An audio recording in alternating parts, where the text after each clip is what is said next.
మీరు చూస్తున్నది బ్రహ్మవృక్షమైన మర్రి చెట్టు.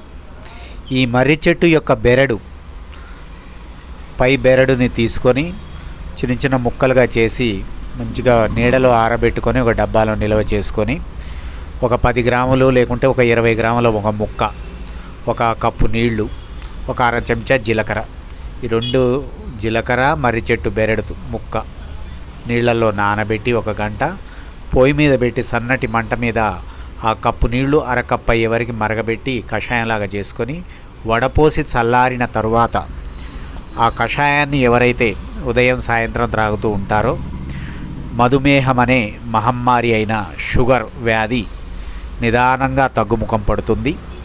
ఈ షుగర్ వల్ల వచ్చిన అతిమూత్రం, మాటికి అతిమూత్రం రావడం, అరికాళ్ళ మంటలు ఇవి కూడా పూర్తిగా తగ్గిపోతాయి. కానీ ఇంగ్లీష్ ట్యాబ్లెట్లు వాడేవాళ్ళు, షుగర్ ఎక్కువగా ఉన్నవాళ్ళు ట్యాబ్లెట్లు ఒకసారి మానకుండా ట్యాబ్లెట్లు ఒక పూట ఈ కషాయం వాడుతూ నిదానంగా వారానికి ఒకసారి చెక్ చేసుకొని షుగర్ నార్మల్ ఉంటే నిదానంగా ఇంగ్లీష్ ట్యాబ్లెట్ తగ్గించుకుంటూ దీన్ని పెంచుకుంటూ రావాలి. ఇది 20 గ్రాముల నుంచి 40 గ్రాముల వరకు వాడుకోవచ్చు.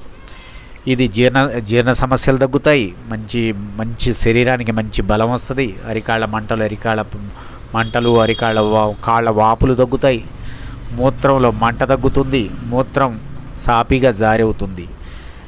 ఎన్నో రకాల మేహ వ్యాధులకి ఈ మర్రి బెరడు జీలకర్ర చాలా గొప్ప ఔషధం.